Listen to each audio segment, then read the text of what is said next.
We can skip the formalities here. Proceed. This is the last day of our 7-day spring retreat. Still spring. People still being murdered in Ukraine as I speak. So we are here in Oak Park, which was settled in the 1830s by the English, and this became a stopover place for farmers on their way to Chicago when they were taking produce to the market. And before the English were here, this was the land of the Potawatomi, Kickapoo, Miami, and the Peoria tribes.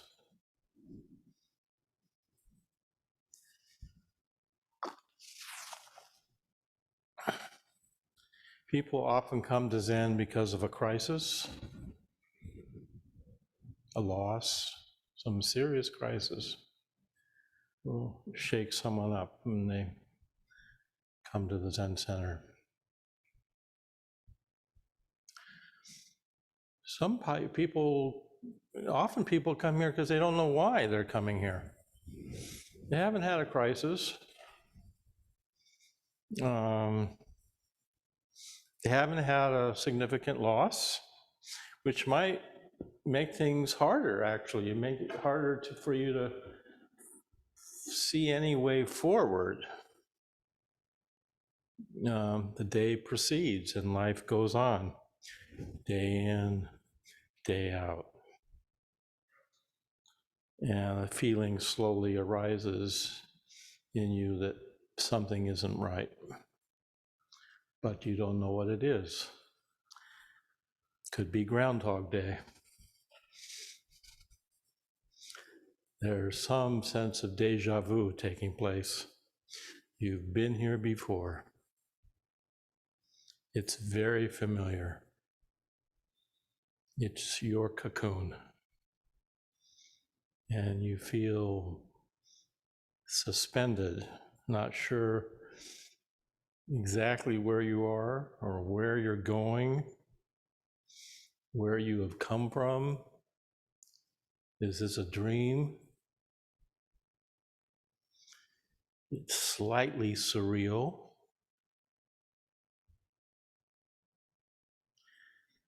And you're vaguely aware that you have yet to launch, yet to commit to your real life. But you don't know how to proceed. You thought you set forth, but you were leading with your head instead of your heart. And you had too much ambition, too much expectation, and you got discouraged. You discover you're a refugee in your own life. Even though you have a nice home, you might have a nice job, your life looks good from the outside, still, you're not living your life. You haven't really shown up.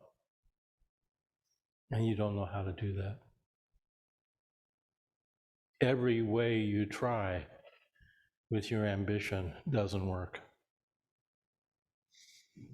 So you take some classes here at the Zen Center on mindfulness, and you get some vague promises that it may help you work with your stress or your anxiety or whatever, but really no promises made. All you're told is to sit, And we have a pretty good bedside manner, We give you, count your breath. We don't say sit down and shut up, but that's essentially what we're saying. Get on with it. Get on with your life. What are you waiting for? But how do you get on with it? You get on with it by doing nothing. You come to the Zen Center and do nothing. Come here and go nowhere. Nowhere. You go nowhere. Day in, day out, you come here and do nothing. That's how you get on with your life. That is so strange, isn't it? That is so strange. And you have to have some kind of faith that doing nothing like this is working for you. Apparently other people have done it before you, and it's worked for them.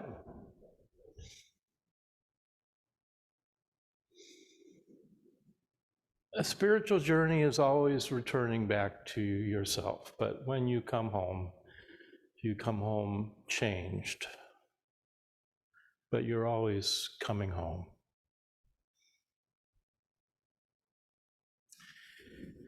And I think the beginning of the journey is always a descent.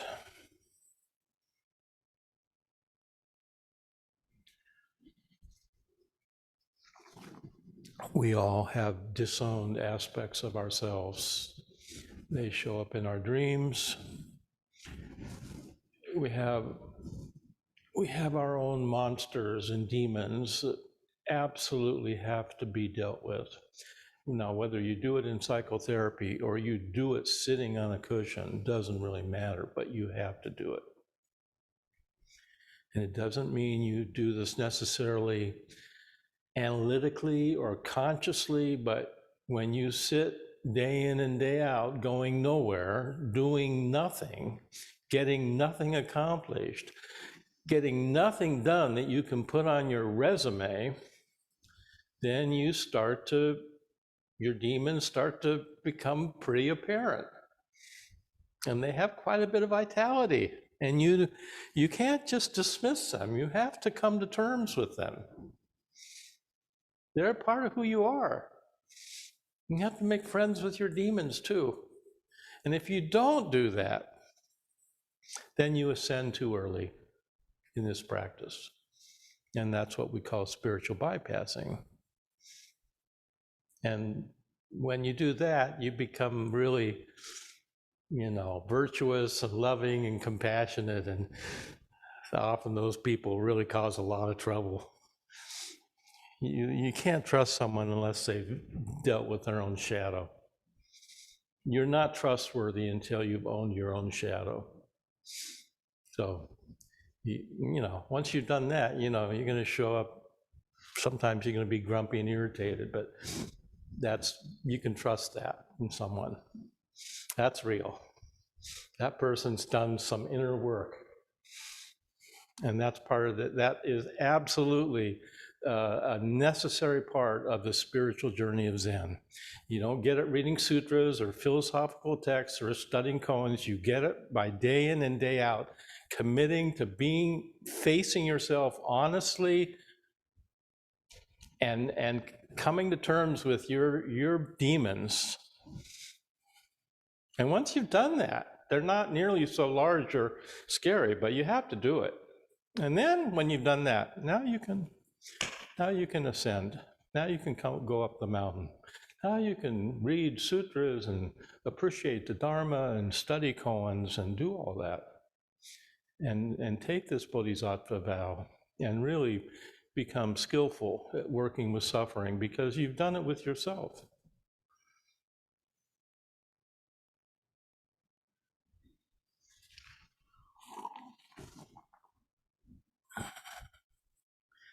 Simone Weil wrote a lot about waiting. She said there's a special way of waiting upon truth, setting our hearts upon it, yet not allowing ourselves to go out in search of it.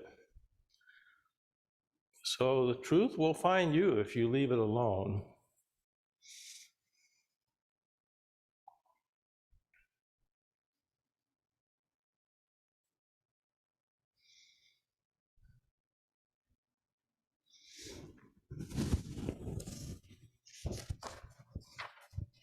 Yeah, you have to come to a Zen center and do ridiculous things, bow, chant sutras, and apparently now you chant gathas too, for when you go to the shower or something. Wear ridiculous clothing and shave your head, and it's ridiculous, but you do it. I mean, it's like, and you walk around looking at the floor all day like an automaton, it's like, yeah, this is what we do.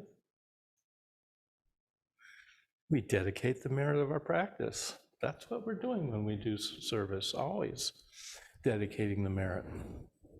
and giving it away.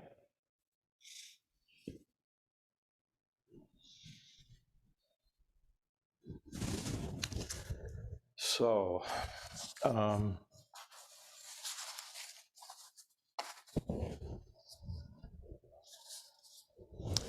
I saw a posting on Facebook today, so I'm taking this not, I haven't checked sources yet, but it was intriguing. And these things seem to just pop up for me at the right times. And this is a posting by an anthropologist, Carla Stang, about Ukraine. And when we're in situations like this, for me, I find it helpful to try to take a wider view of the world and kind of take a wider lens and look at something, a larger context. And what she says, and again, I haven't checked sources on this, so take it for what it's worth, but she claims that anthropologists and archaeologists working in West Ukraine, in Slavic countries, Moldova, Bulgaria, found that there was actually a very early civilization in that area that predates Mesopotamia. And their claim is that the cradle of European civilization was actually in Western Ukraine area. Actually, there was a very large population center near Kiev, over 1 million people. And that this was around 7,000 BC, very old, very old. And what they found was everywhere there were pictures of women on thrones. It was a matrilineal culture. Pictures of women in council circles sitting on thrones. It was an egalitarian culture. And they actually had a very sophisticated way of integrating rural and urban, which usually the thinking is it was one or the other, but they actually had both.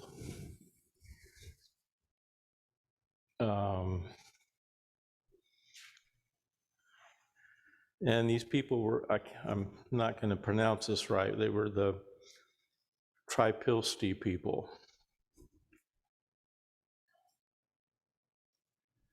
But it's kind of surprising because what they found doesn't really fit the picture of what we think of when we think of Neolithic culture. They were fairly sophisticated. They decorated all of any objects they used for utilitarian purposes were ornamented and decorated lovingly with animals and figures. They had temples, trade routes, supply chains, farmers, potters, blacksmiths. And then around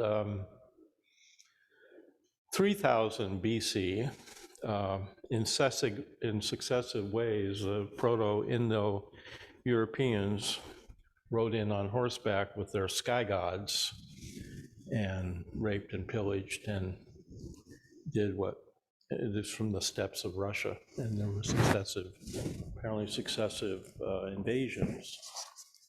And this was obviously a patrilineal, patriarchal culture. And so what is evocative about this to me is that this was a matrilineal culture, very, very old, possibly the cradle of Western culture and indigenous culture, with a lot of peace and kindness, which is actually what you still see in the people in Ukraine today, is a lot of kindness. They're a kind culture for the most part. I'm sure I'm romanticizing that to some degree, but if you've been watching the news, you will get that sense of the people of Ukraine and their spirit.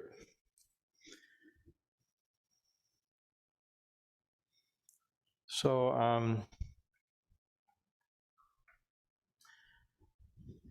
sort of pulling on this thread a little bit from Sensei's talk on the shaman. I'm not going to do a shamanic practice. That's not my way. But I do find that there are a lot of teachings that seem to bubble through from the shamanic cultures. One that I use a lot is the 5 Buddha family energies that comes from the Tibetan, what's that shamanic culture called?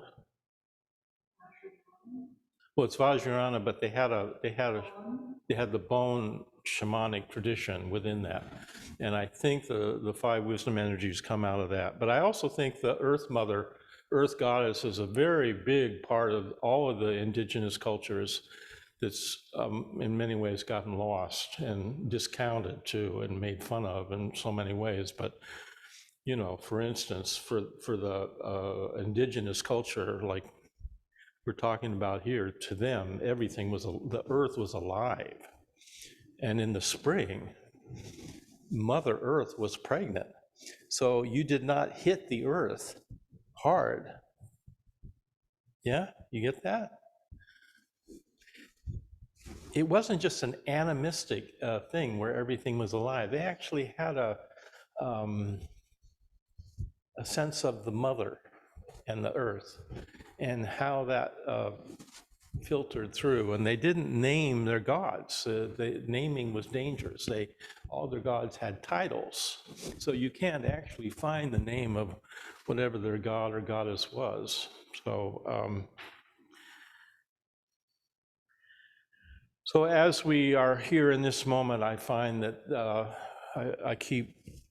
when I look for something that seems to be sane, I'm usually finding it in indigenous cultures.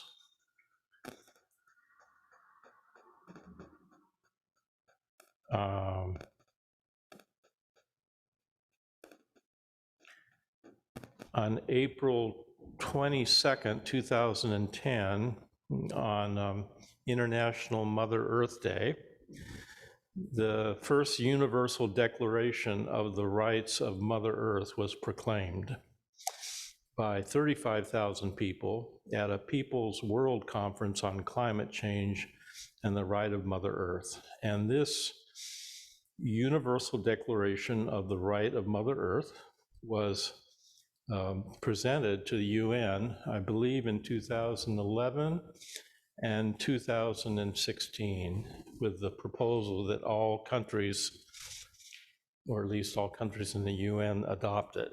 Of course, it wasn't adopted. And after that, Archbishop Desmond Tutu said, the Universal Declaration of the Right of Mother Earth was introduced to the UN in 2011 and he said, successfully addressing climate change and healing the damage which industrial civilizations have done to Earth will require more than new technologies and market mechanisms. It will require a fundamental transformation of our relationship with nature. We are not the masters of Earth, entitled to dominate and exploit her natural resources for our own selfish ends, but privileged participants in a wondrous and sacred community of life. Bringing about this transformation and creating viable human communities that live harmoniously within the Earth community will require committed and concerted action. The Universal Declaration of the Right of Mother Earth calls upon each of us to embrace our kinship with all beings of the Earth community and to recognize, respect, and defend the right of all. Now is the time to answer that call. And so this declaration with a preamble and Article 1, Mother Earth is a living being. with inherent rights.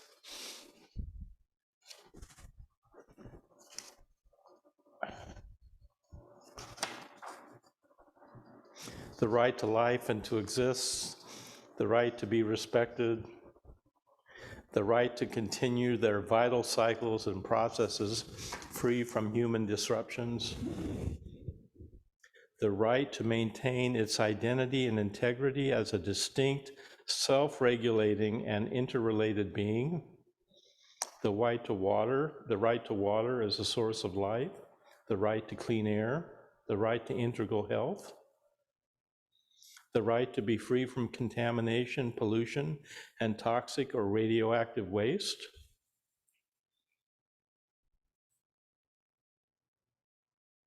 the right to full and prompt restoration for the violation of the rights recognized in this declaration caused by human activities.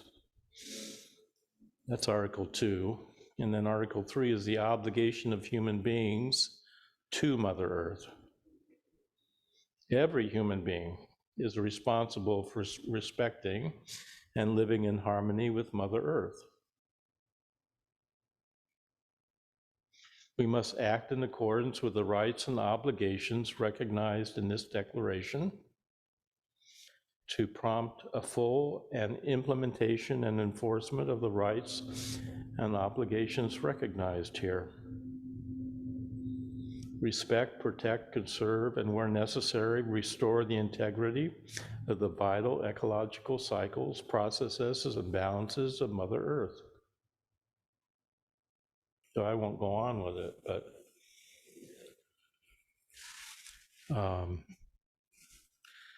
we all know the planet is not well, and when the planet is not well, then we're not well. It's as simple as that. And we are so overly individualistic in our culture that we don't see a way forward where we could come together in some way and co-witness together in ways that would strengthen our communities. And it certainly is time, whether it be through a legal declaration like this, or it be working, I think much of this work needs to be done at the local level. And it's not so much that we need to do some dramatic big thing, but we need to do something. And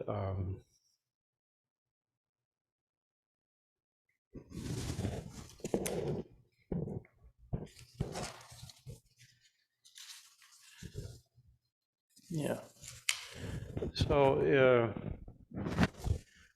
the other thing that was intriguing, I think it came up in Sensei's talk, was about, and I think Earthland was talking about that much of what is here is invisible to us. This is very much comes from the Taoist and Chinese medicine cultures, again, indigenous teachings. The ancient Chinese were very good observers of the natural world. They were empirical scientists in many ways, and they were very keen at looking at everything around them. And they concluded that the whole universe is nothing but breath.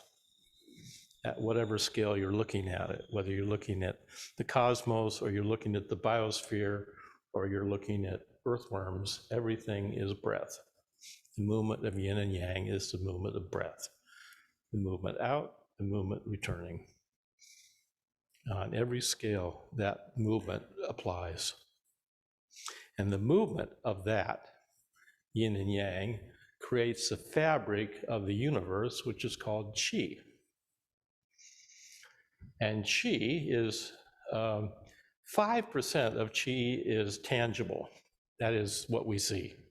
The other 95% is intangible. Yeah? Think about that. 95% of the fabric of the universe we live in, here, this room, is invisible to us. We do not see it. We do not perceive it with our senses. I think we often talk about energy and matter. It would be much better to replace those words, energy and matter, with tangible and intangible. Matter is what's tangible. Energy is what's intangible.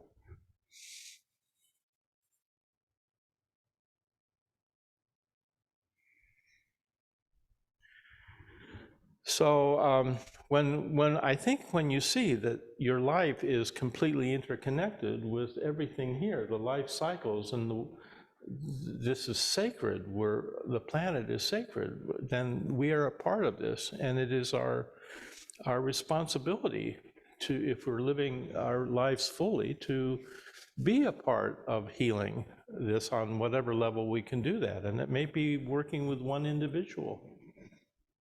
You know, maybe working with someone that's homeless, and maybe working with something around race or social justice, or helping to just strengthen your local community. Really. Think what happened. Michael has bought a place out in Ottawa. They have is it Walmart? I think they have a Walmart there. It's not is it? That's a big, right? Walmart's big. What does Walmart do? They go into a community and they take out all the local businesses. They do that very strategically by the way they raise or lower their prices. They lower their prices so that they're below, and then the local family businesses go out of business. But Walmart has no commitment to that community. So I'm just wandering now, so I'm gonna open this up for some discussion, but I think that we are at a point where we cannot avoid, just business as usual is not possible. We have to find ways to engage, because the way we are going, if you've got your eyes open and you're looking, it's not sustainable. It's absolutely not sustainable. Nature has limits, but we have an economic system that's based on the assumption of unlimited growth, and it's just not, it's not sustainable. So, you know, we talk a lot in Zen and mindfulness about the present, being present, and how that's so important, but I don't even know what the present is. I mean, it's already gone.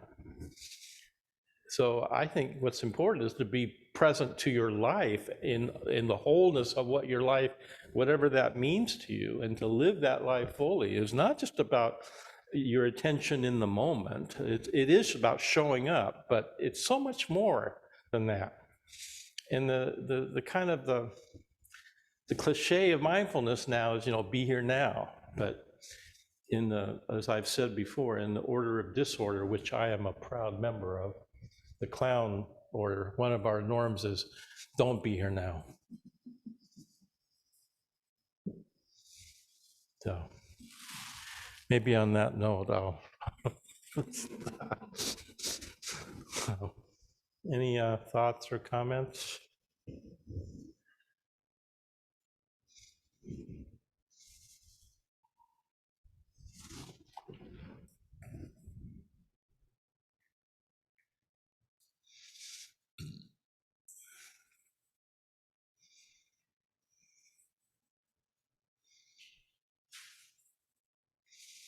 We are a skeletal crew here, yeah. Yeah, you gotta do this. Dan's here. Hey, Dan.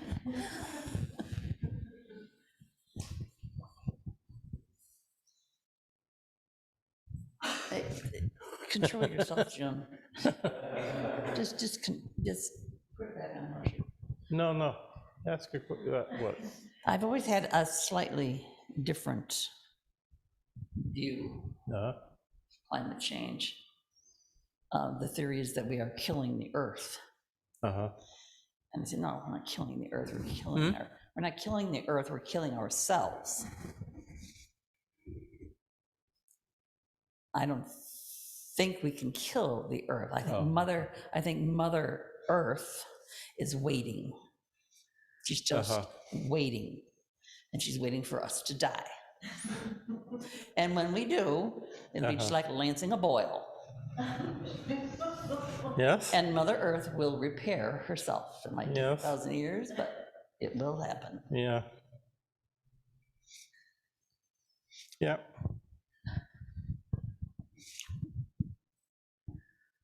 Yeah, that's a long view.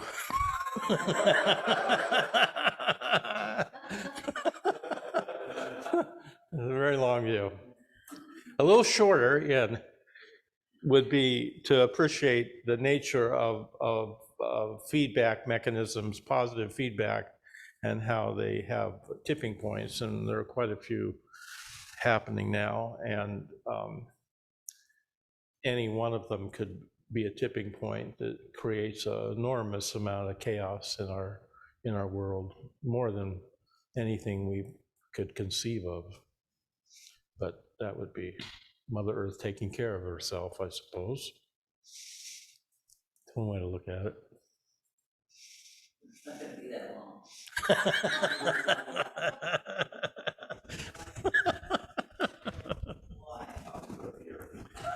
Yeah.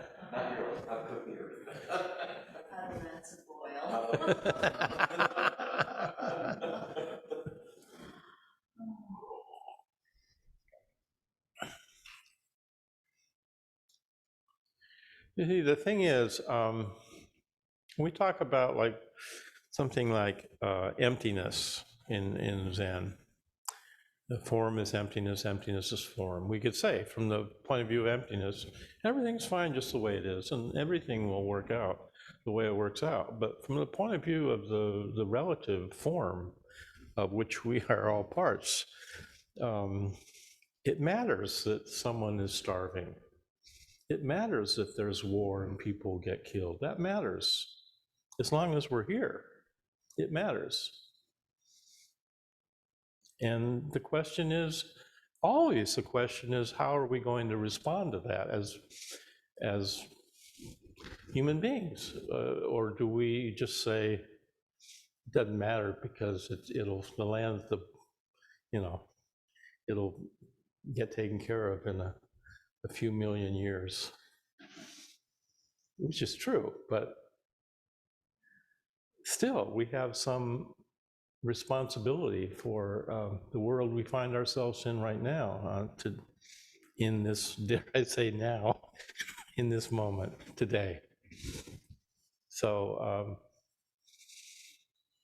from one point of view, we say it doesn't, none of it matters, but it does matter that people are suffering. It does matter that people being murdered in Ukraine. That does matter.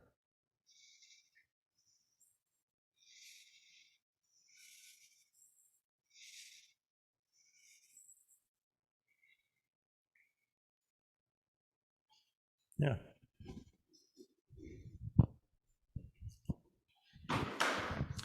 Yeah, I feel like I'm coming back to the same place in your last talk with, trusting that this loving action will arise.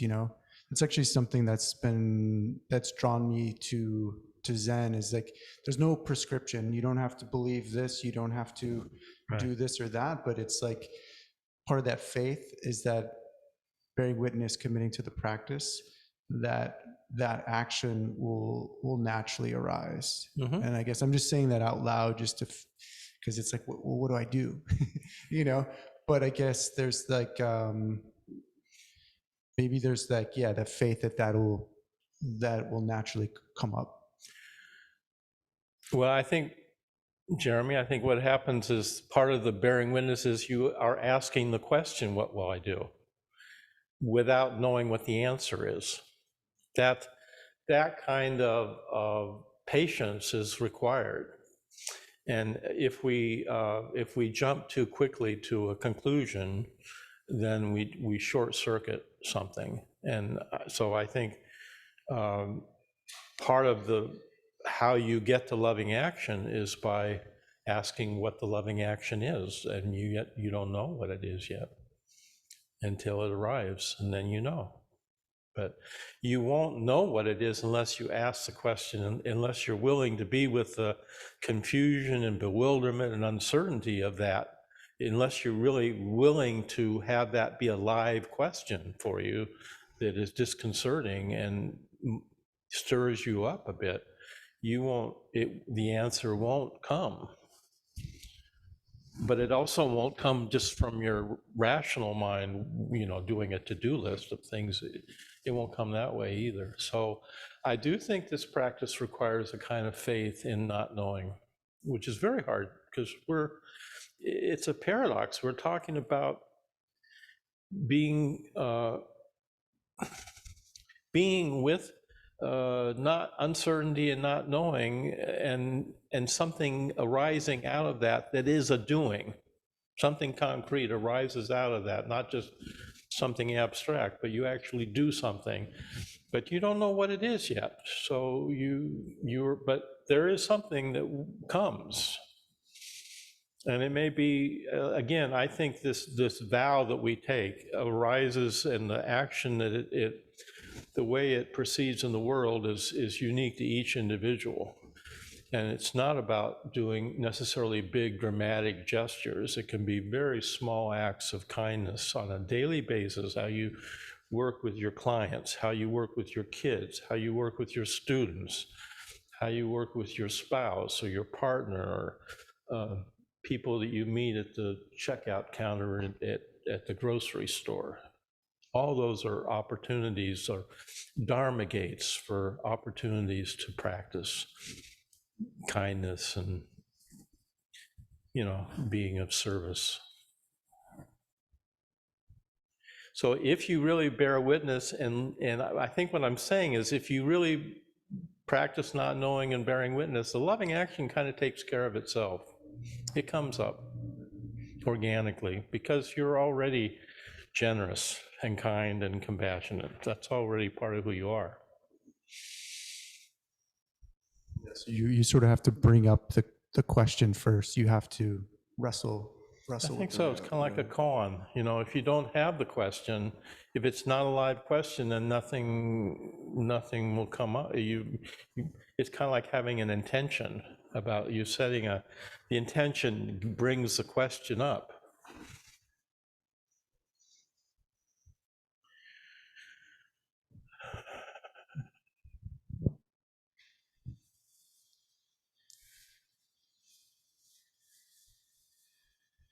I think I'm going to say yes to this, but Mother Earth is really a sentient being, and we should be saving her. So that would probably be like the the big one to do. Okay, all right. Thank you. So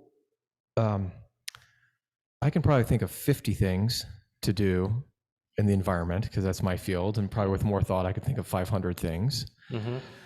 I can think of probably 25 things I should do for social justice. I can think of 25 things I should do for economic justice. How do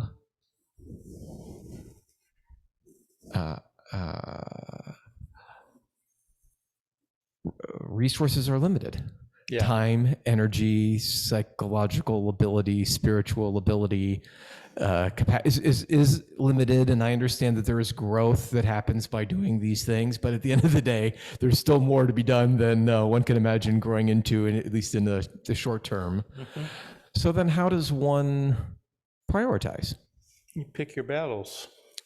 Yes, but how?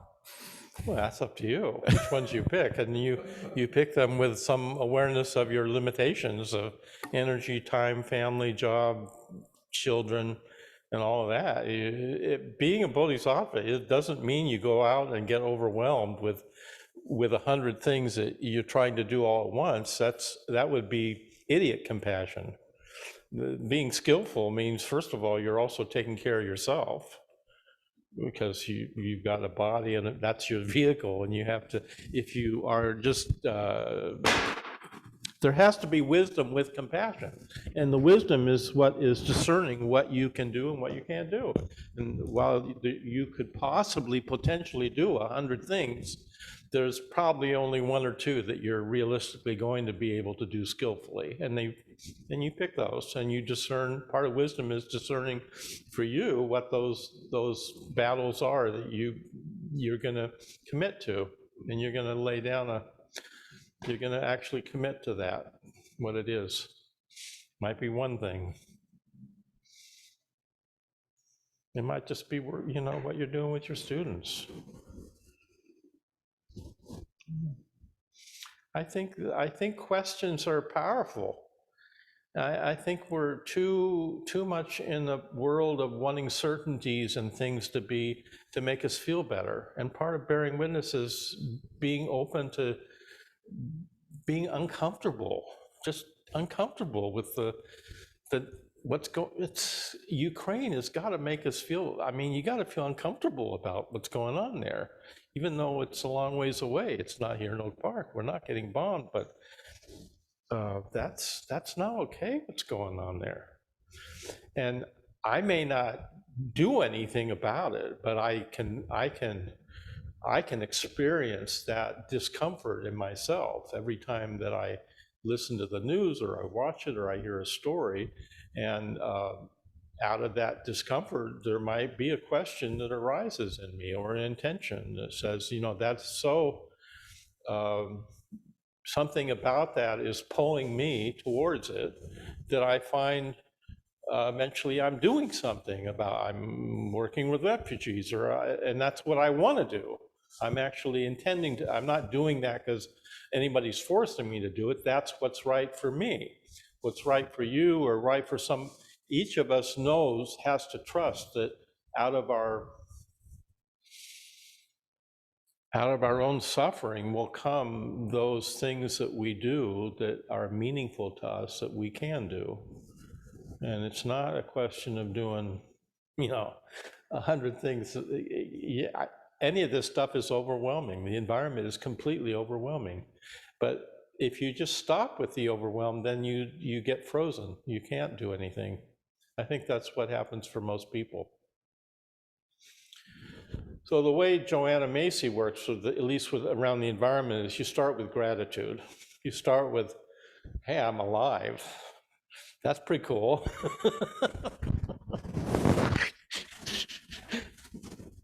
And then from the gratitude, you start to work with the grief that you have. And the grief is the grief for the planet and oh my gosh, everything that is happening, the coral reefs dying, oil, pollution, Amazon forest.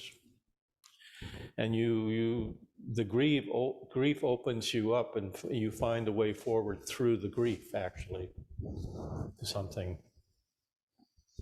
There's a kind of conviction that comes from the grief that is unshakable. Something comes up in you that it has to be addressed. And then you know what that is. You know your own mind.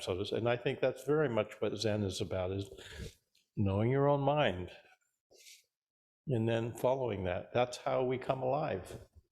And I think in many ways, when we don't do that, and I think we can all appreciate how we don't do that, is we dull down. We just dull down that. We have so many ways of deadening ourselves so that we don't have to feel that broken heart about it. And that's the grief. So I think the grief is a kind of key part of this work. Yeah.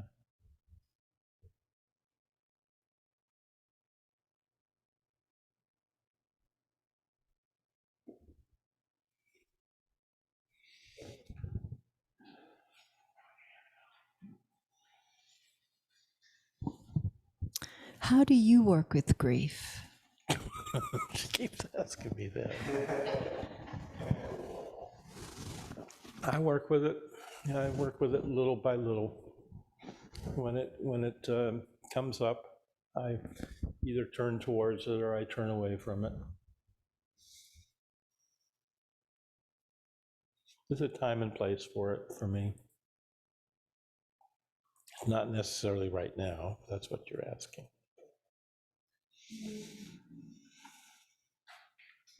Right now, I'm just asking you in general, because I know you do art as well. I think some of your feelings are worked out in your art as well. I know a lot of it is nonverbal also. Yeah, I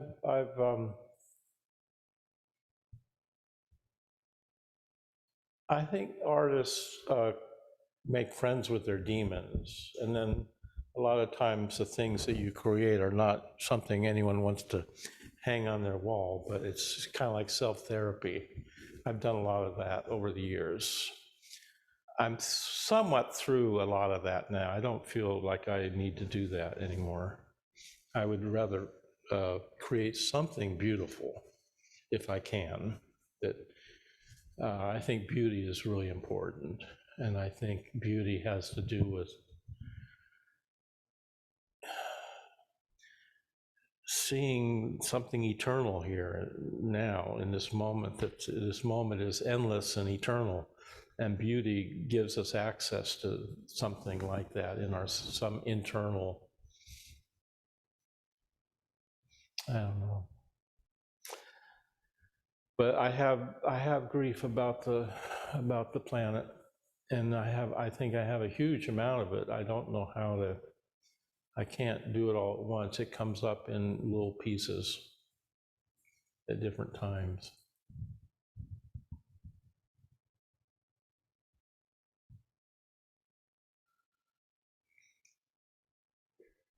I've had grief about loss of people. I lost my parents early on, but I don't really have a family except for my lovely wife, and I have a Sangha, but I don't have a lot of grief.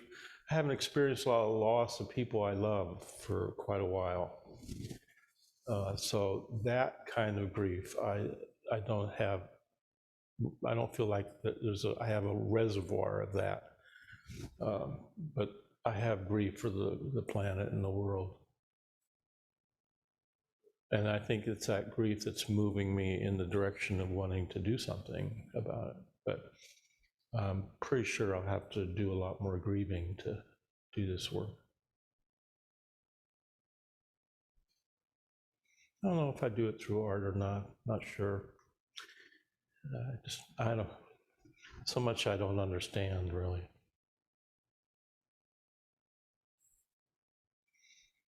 I know when you did your work with the grieving, you came alive in a lot of ways. I noticed that in you, and you committed to that. You came alive in another way that I hadn't seen in you for a long time.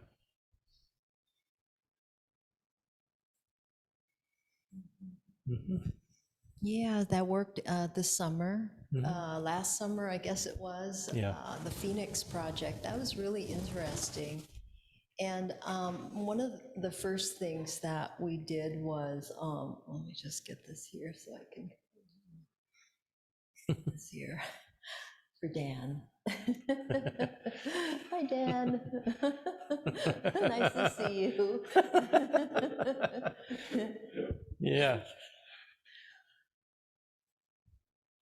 So one of the first things that we did was we had play dates. Isn't that nice? Where you go out and play. You make a date to play. You got to make a date now to play. You know, when you were young, you just played with your friends, but we've kind of forgotten that. And that was really kind of important, kind of retracing being young again and remembering how fun it is just to play and not get together just for a meeting, right? About work or about whatever. You're just getting together to play. And that was really refreshing, and being outside, you know, it was summer and then fall. So being out in nature and just relaxing and talking, just relaxing. That was a new thing for me, and it was very helpful. And then we, well, I don't know. What time is it? And then we were supposed to do something kind of outrageous, like something maybe we have wanted to do for a long time and we're just secretly, it's a secret, we just didn't want to. And so what we did was we went out and communed with trees out in Jackson Park, the trees that were going to be cut down because they're widening things. And we had kind of just spending time with trees. We even had these little outfits. We kind of looked like druids that we wore on an afternoon and just kind of spent time with the tree, kind of like sat with it, looked at it, put our hand on it, maybe hugged a tree, and just see what the message that the trees might have for us, kind of being open for that. And I did a service for the trees. We chanted the Heart Sutra. We had a little circle, and that was really nice. And another one of our members, who's a hospice doctor, she also has studied shaman work. So she was very in tune with the trees and she loved them. So that was beautiful to witness, that kind of love for the trees. And then we remembered people in our lives who especially, like for me, it was my father, who just kind of shook my world when he died, right? That was my first lesson, real strong lesson in impermanence. So remembered, and then did art, wrote about it. Kind of trying to process what's bearing witness in that way.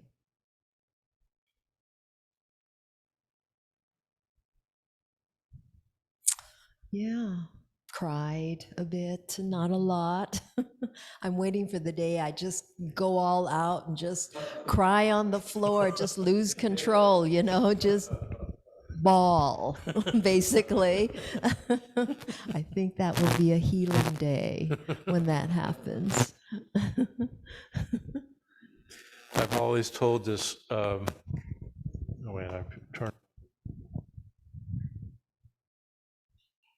When I lost both my parents early on in my early 20s. First I lost my father, and he died of leukemia, type of leukemia. And then my mother got hit by a drunk driver a couple years later, and I was at the Zen Center Los Angeles, and she had an exchange student with her, Omatsundi, that was from Africa, staying with her at the house in Fullerton, and this was in Southern California.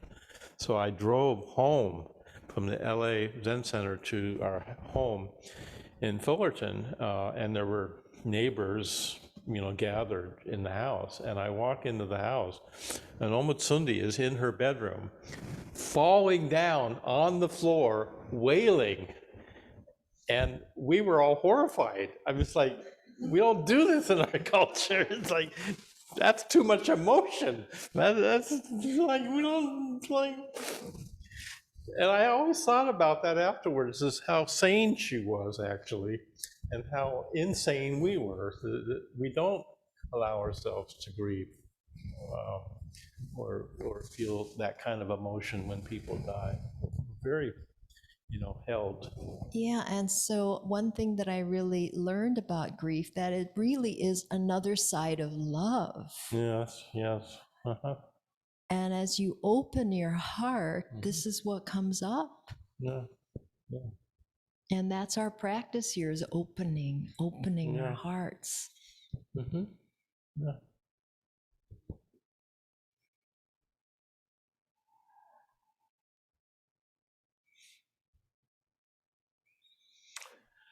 Well, on that note, on that happy note, maybe we should close and have lunch. So Dan, thank you for joining us.